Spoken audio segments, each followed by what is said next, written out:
Hello everyone, আমি সুপ্রজিৎ। তো আজকে আমি একটা আপকামিং বলিউড সিনেমার ট্রেলারের রিভিউ করব, মানে রিয়াকশন দেব। তো সেই সিনেমাটার নাম হচ্ছে স্কাই ফোর্স। আজকে সকালে কিন্তু তার ট্রেলার ছাড়া হয়েছে। এই সিনেমার joint producers Maddock Films and Jio Studios. আর এই সিনেমার কিন্তু ডিরেক্টরও দুজন আছেন, একজন হচ্ছেন অভিষেক অনিল কাপুর আর আরেকজন হচ্ছেন সন্দীপ কেওলানি।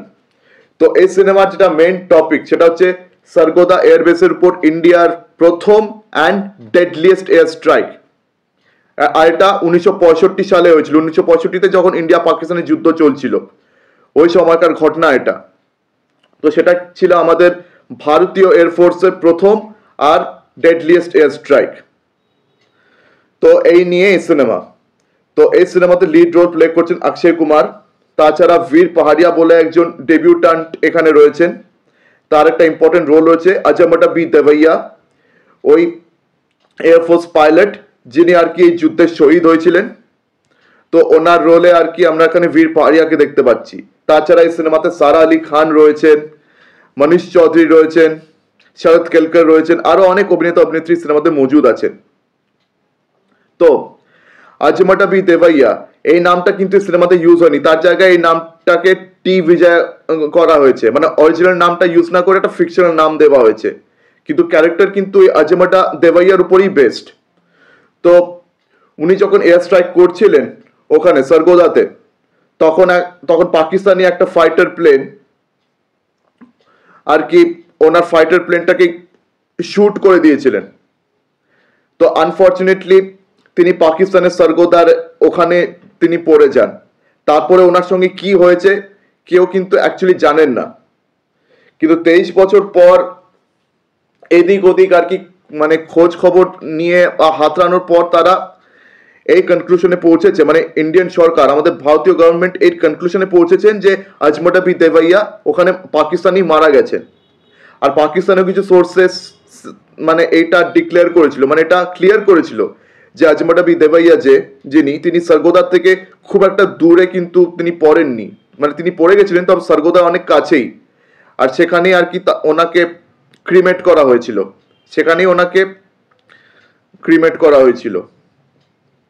তো মানে 23 বছর ধরে ওনার খবর কিন্তু কেউ নেয়নি, ভারতীয় সরকারের মানে ওনার পরোয়াই করেনি যে আজমটা বি দেভাইয়ার কি হয়েছিল। Nobody cared about him. তো এই জিনিসটা কিন্তু ট্রেলারে খুব সুন্দরভাবে দেখানো হয়েছে। তবে লিড রোল প্লে করছেন ডেফিনেটলি অক্ষয় কুমার। অ্যান্ড অক্ষয় কুমারও কিন্তু একটা চেনাশোনা জোনে ফিরেছেন, মানে নিজের ভরত কুমার জোনে। মানে প্যাট্রিয়টিক সিনেমা তিনি 2015-16 থেকে কন্টিনিউয়াসলি 2020 অব্দি করে এসেছিলেন। তো এত বছর প্যাট্রিয়টিক সিনেমা করার জন্য ওনাকে সেকেন্ড ভরত কুমার বলা হয়েছিল বলিউডে। আসল ভরত কুমার তো জানিনি কে, মনোজ কুমার।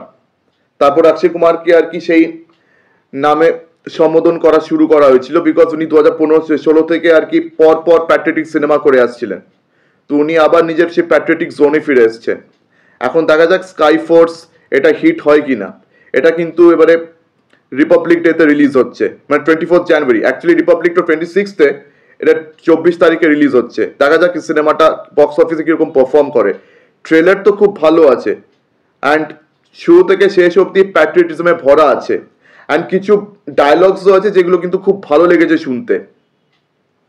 একটা জায়গায় অক্ষয় কুমার সে ডায়লগ দিচ্ছিল, গাল নেতা আগে বাড়াতে হাম এয়ারফোর্স পাইলটস নেই। এই ডায়লগটা দারুণ লেগেছে। তাছাড়া আরো অনেক ভালো ভালো ডায়লগস রয়েছে এখানে, মানে প্রচুর ডায়লগস রয়েছে যেগুলো খুব ভালো। কিন্তু মানে আমার যেটা সব থেকে ভালো লেগেছে ওই ডায়লগটা, যে গাল নেতারাই আগে বাড়ায়, এয়ারফোর্স পাইলটস নয়। তো মানে কিভাবে হামলাটা কন্ডাক্ট করেছিলেন ইন্ডিয়ান এয়ারফোর্স সেটা খুব সুন্দরভাবে আর কি এই সিনেমাতে দেখানো হয়েছে। এখন দেখা যাক এই সিনেমাটা ওভারঅল কিরকম দাঁড়ায়। আশা করছি সিনেমাটা তো খুব ভালোই হবে। তবে হ্যাঁ, এই ট্রেলারে একজনকে দেখে কিন্তু আমার মানে মুড খারাপ হয়ে গেছিল, সেটা হচ্ছে সারা আলী খান। তো সারা আলী খান এখানে আজমটা বি দেভাইয়া তার স্ত্রীর রোল প্লে করছেন। তো সারা আলী খানকে দেখে আমার কিন্তু মুড খারাপ হয়ে গেল। মানে সারা আলী খান এই একটা নাম, এই একটা অভিনেত্রীকে নামে আর কোথাও দেখতে চাই না। মানে আমার সব থেকে অপছন্দ অভিনেত্রীর মধ্যে একটা নাম এই সারা আলী খান। তো উনি যতগুলো সিনেমায় কাজ করেছেন একটাতেও তার অভিনয় প্রশংসনীয় নয়। তো একমাত্র ওনাকে দেখে আমার মুডটা খারাপ হয়ে গেছিল।